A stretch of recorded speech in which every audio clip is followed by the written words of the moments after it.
యేసుని ప్రేమ ఛానల్కి స్వాగతం.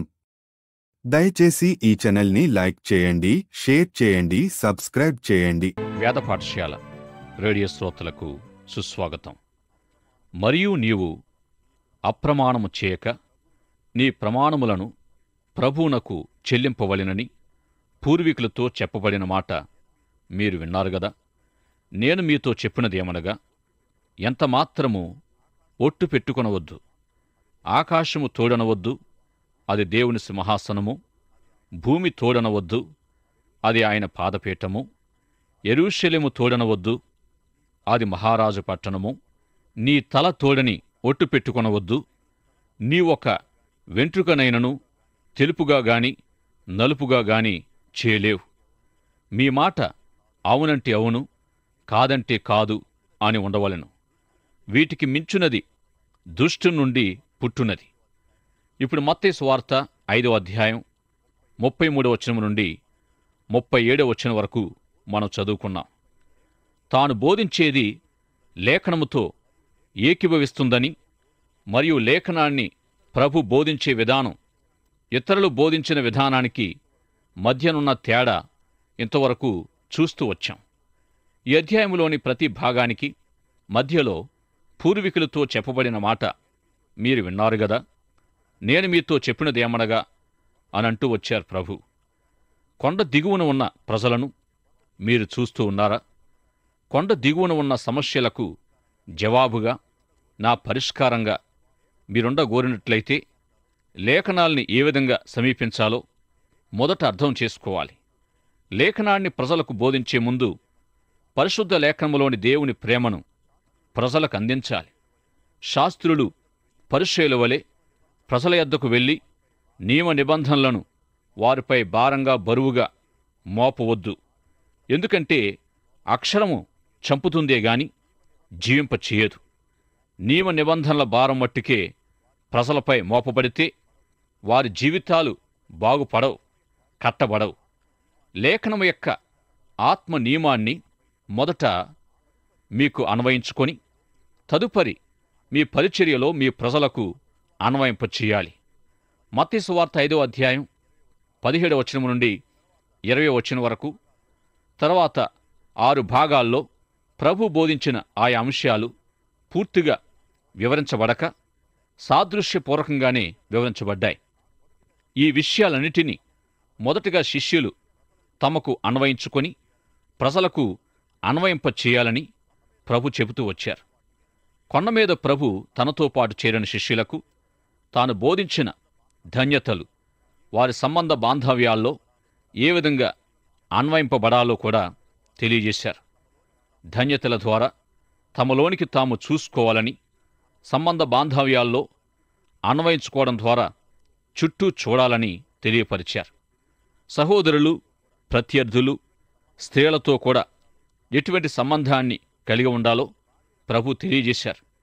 భార్యలతోటి సంబంధాన్ని గురించి కూడా ఈ భాగాల్లో తెలియచేయబడుతుంది. ధన్యతలు మాత్రం కొండమీద ప్రసంగములో ముఖ్యమైన సందేశమయ్యుంది.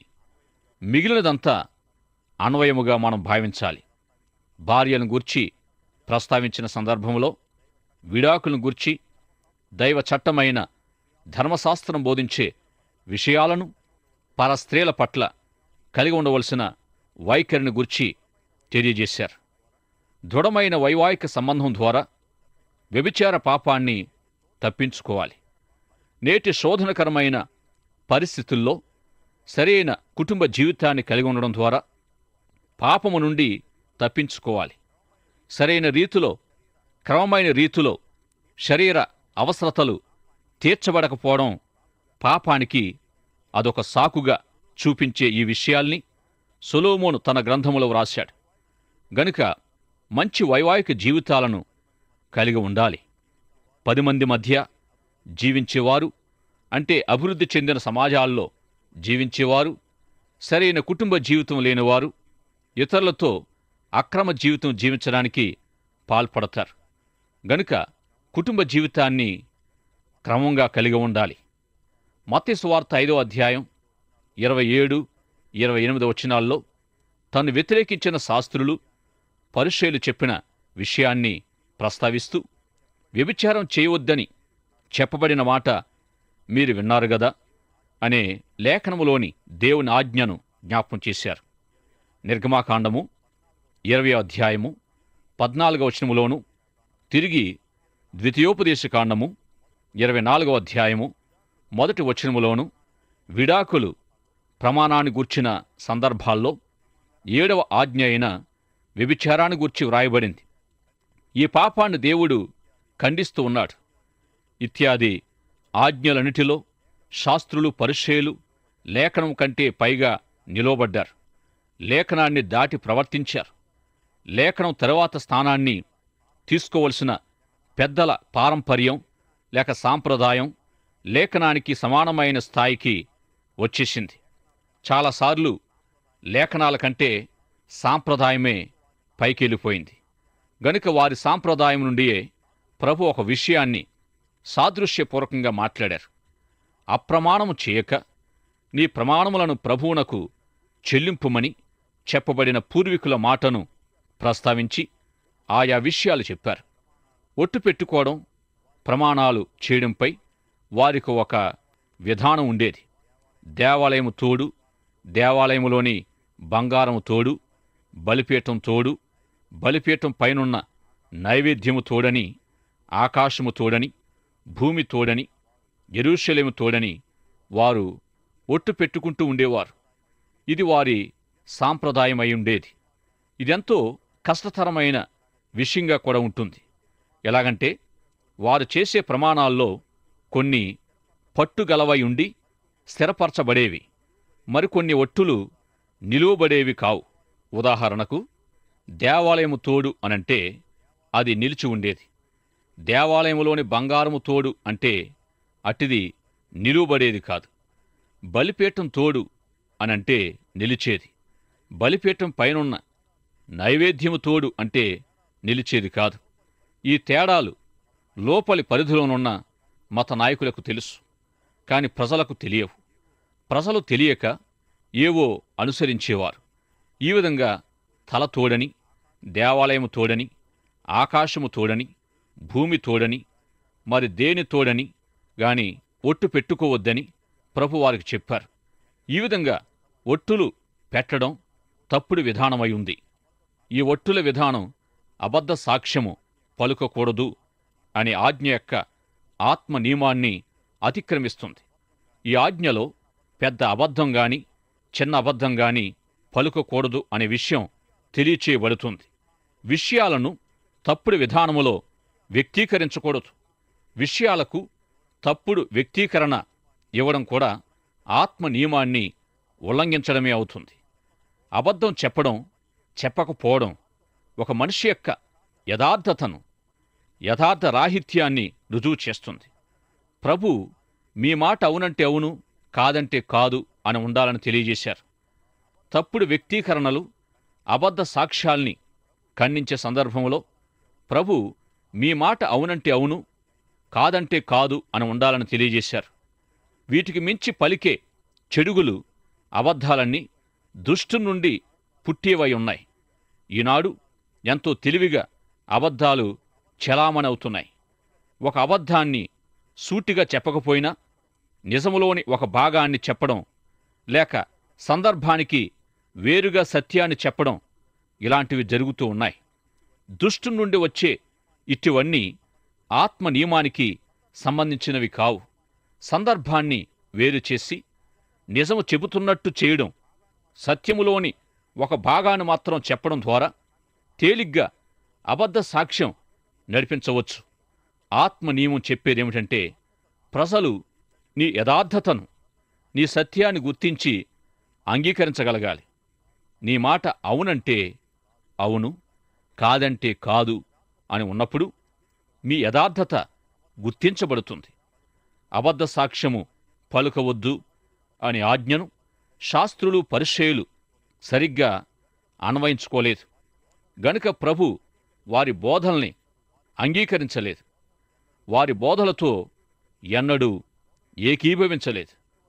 ప్రియులారా, ఇంతవరకు దేవుని ధర్మశాస్త్రాన్ని శాస్త్రులు, పరిసయ్యులు తమ స్వార్థము కొరకు ఏలాగు ఉపయోగించుకున్నారో, ధర్మశాస్త్రములోని నియమ నిబంధనల బరువును, భారాన్ని ప్రజలపై ఎలా మోపారో మనం చూస్తాం.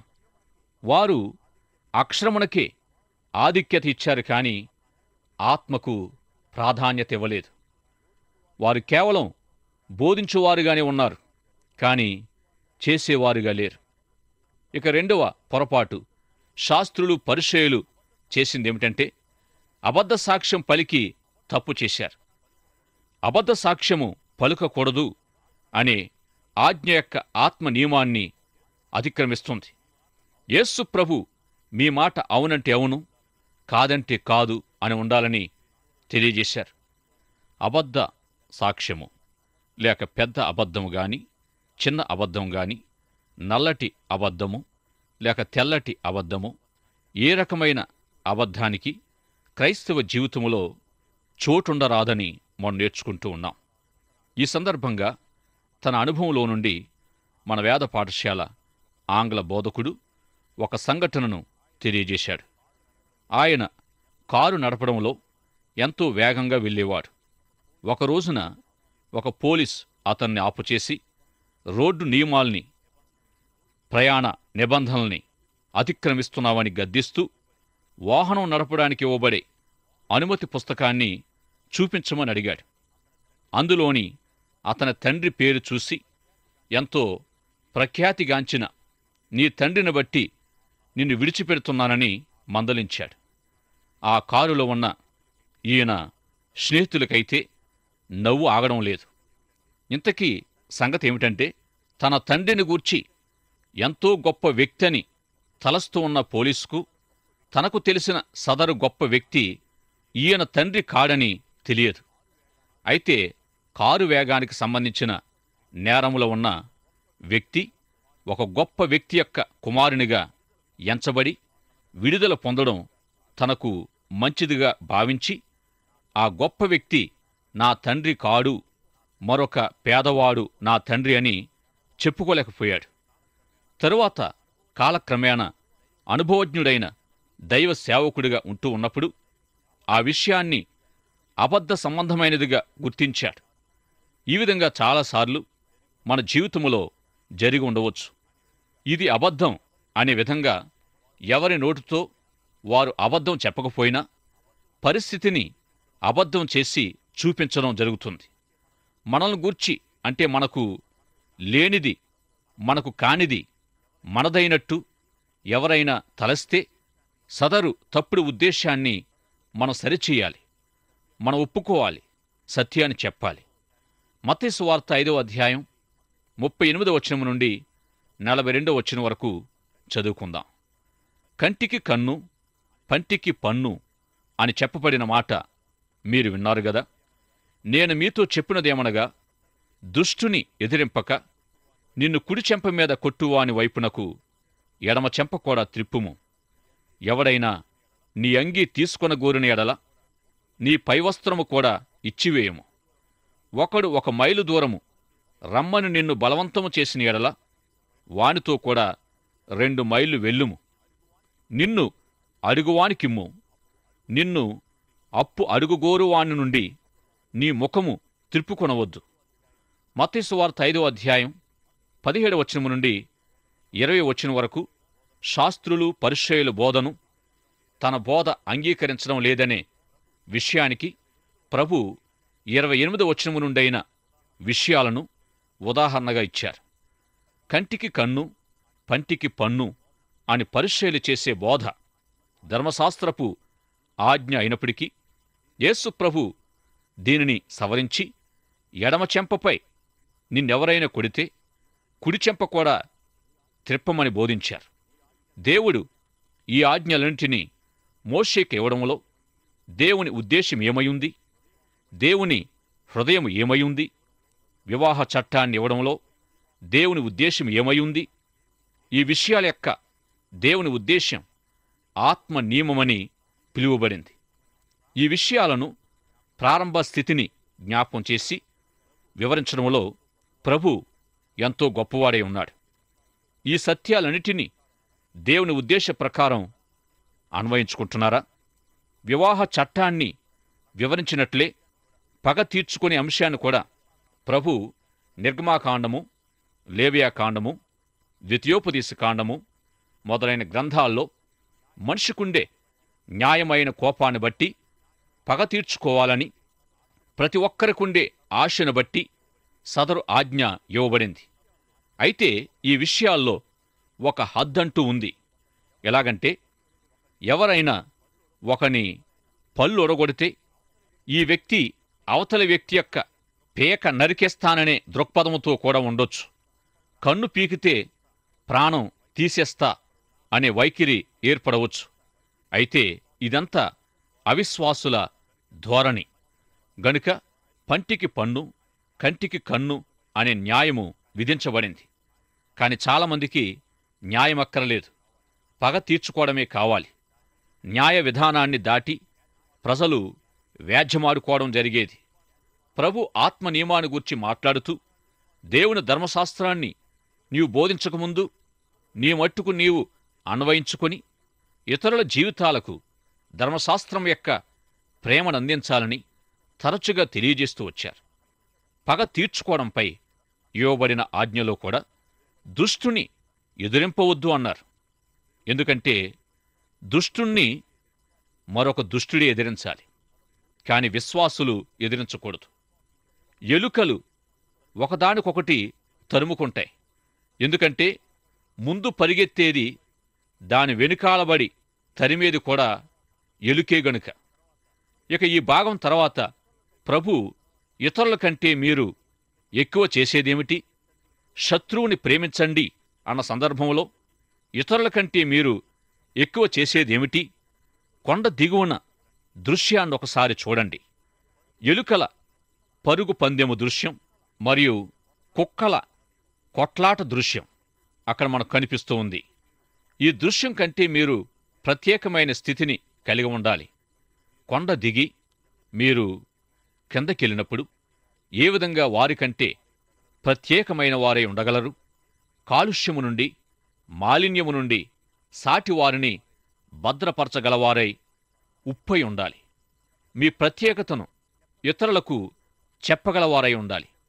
అయితే ఏ విధంగా ఇతరులకు ఇట్టి ప్రత్యేకతను బోధించగలరు? దుష్టుని ఎదిరింపక మీ కుడి చెంప కూడా అప్పగించండి. మీ అంగీ ఎవరైనా అడిగితే పై వస్త్రము కూడా ఇవ్వండి. ఆ దినాల్లో యూదుల్ని జయించిన రోమీయులు యూదుల్ని తమ సరుకు సామాను పట్టుకొని మైలు దూరం మోయమనేవారు. ఇదొక తప్పనిసరి సైనిక చర్యగా జరిగేది. అయితే వీరితో 2 మైళ్ళు నడవండి అని ప్రభు చెప్పారు. ఇంకా నిన్ను అప్పు అడిగేవారి నుండి నీ ముఖము త్రిప్పుకోవద్దు అని వ్రాయబడి ఉంది. ఆత్మ విషయమై దీనులగుట, హృదయము విరువబడుట మొదలైన ఆజ్ఞలన్నీ ప్రభు తన శిష్యులకిచ్చారు. శిష్యుడనగా ఎవరు? లూకాసు వార్త 14వ అధ్యాయములో ఎవరైతే క్రీస్తును ముందుగా ఉంచుతారో, తమ జీవితాల్లో ప్రభువుకు ప్రథమస్థానమిస్తారో, ఎవరైతే తమ సిలువనెత్తుకొని ఆయనను వెంబడిస్తారో, ఎవరైతే ఆయన కొరకు మరణించడానికి సిద్ధపడతారో అట్టివారే నిజమైన శిష్యులు. తండ్రిని, తల్లిని, భార్యను, భర్తను, పిల్లలను, సంపదను సమస్తాన్ని విడిచి యేసు ప్రభువును వెంబడిస్తారో అట్టివారే నా శిష్యులని ప్రభు తెలియజేశారు. కొండ పైభాగపు సదస్సుకు హాజరైన వారంతా ఇట్టి తీర్మానము చేయవలసి ఉంటారు. నేను నా సిలువనెత్తుకొని నిన్ను వెంబడించి నీకోసం మరణించడానికి సిద్ధంగా ఉన్నానని యేసు ప్రభువుకు చెప్పవలసి ఉన్నారు. ప్రభు కూడా శిష్యులకు తాను వారి కోసం ఎందుకు, ఎక్కడ, ఏ విధంగా మరణించనై ఉన్నాడో ఎప్పుడు ఆయన చెబుతూ వచ్చారు. ఇక యేసు ప్రభుతో ఇట్టి తీర్మానం చేసిన వారు నేను ఇదంతా చేశాను అని కూడా అనరు. విశ్వాసి లేక శిష్యుల యొక్క అంతిమ లక్ష్యం దేవుణ్ణి మహిమపరచడం. పౌర హక్కుల చట్టంలోని మొదటి సూత్రం ఏమిటంటే ప్రతి మనిషి తను తాను కాపాడుకోవడం, తను తాను భద్రపరుచుకోవడం. అయితే శిష్యుల మొదటి హక్కు తమ్మును తాము కాపాడుకోవడం కాదు, గాని దేవుని మహిమపరచడం. మనం ఎక్కడ, ఏ విధంగా, ఎందుకు దేవుని మహిమపరచాలి? ఇక్కడ సామాజిక విధులు, ప్రభుత్వ విధులను గూర్చి చెప్పబడలేదు గాని, లోకానికి ఉప్పై, వెలుగై, దీపస్తంభంపైని దీపమై, కొండమీద కట్టబడిన పట్టణమై ఉండాలి. దుష్టుని ఎదిరింపక ఈ లక్షణాలు మనం కలిగి ఉండాలి అంటే, సమాజములో దుష్టులకు తిరుగులేదని దీని ఉద్దేశ్యం కాదు. రోమాపత్రికలో చెప్పబడినట్టు ఈ విషయాలకు ప్రభుత్వ అధికారులు దేవుని చేత నియమింపబడిన దూతల వలె ఉన్నారు. దేవుడు వారి చేతికి కత్తి ఇచ్చాడు. వారు ఊరకే ఖడ్గము ధరింపరు. లోకానికి ఉప్పై ఉండగోరువారు ఆజ్ఞలోని ఆత్మ నియమాన్ని తప్పక అనుసరించాలి. ఈ భాగాల అధ్యయనములో మీ ముందొక ప్రశ్న ఉండాలి. క్రీస్తుకు మీరిట్టి సమర్పణ కలిగి ఉన్నారా? క్రీస్తు శిష్యునిగా పిలువబడే యోగ్యత మీకుందా? సర్వము త్యజించి క్రీస్తుతో సిలువ వేయబడి ఆయన కోసం మరణించడానికి మీరు సిద్ధంగా ఉన్నారా? వీటికి సమాధానాలు మీ దగ్గర ఉంటే ఈ పరిశుద్ధ లేఖనం పట్ల మీకు అవగాహన ఉన్నట్లే. క్రీస్తు యేసుకు మీరు చేసిన సమర్పణ చాలా గొప్పది. అట్టి సమర్పణ నెరవేర్చుట కొరకు ఈ లోకానికి ఉప్పుగా, వెలుగుగా, దీపస్తంభంపైని దీపంగా ఆయన కొరకు మీరు జీవించాలి. ప్రభు రాజ్యములో అనేకులను మీరు ప్రవేశపెట్టాలి. మీ సిలువను ఎత్తుకొని ప్రభువును దినదినము వెంబడిస్తూ ఆయన మహిమకరంగా జీవించడానికి పరిశుద్ధాత్ముడు తన శక్తిని, జ్ఞానమును మీకు దయచేయునుగాక. దయచేసి తరల వంచండి, ప్రార్థన చేసుకుందాం. ప్రేమ కలిగిన మా ప్రియ పరలోకపు తండ్రి, ఇంతవరకు మీ ఆత్మ ద్వారా మాతో మీరు మాట్లాడినందుకు స్తోత్రాలు చెల్లిస్తున్నాం. మీ పరిశుద్ధ లేఖనం పట్ల మేము సరైన అవగాహన కలిగి మీ శిష్యులముగా మీరు మా పట్ల కలిగి ఉన్న ఉన్నత ఉద్దేశ్యమును మేము నెరవేర్చుచు ఈ లోకములో మీకంటే మరి దేనిని ఎవరిని ప్రేమించకుండా అనేక ఆత్మల రక్షణ కొరకు ఈ లోకములో జీవించుటకు మమ్ములను మీరు వాడుకొనుమని మా కొరకు త్వరలో రానంటున్న యేసు నామములో ప్రార్థిస్తున్నాము తండ్రి. ఆమేన్. దయచేసి ఈ ఛానల్ని లైక్ చేయండి, షేర్ చేయండి, సబ్స్క్రైబ్ చేయండి.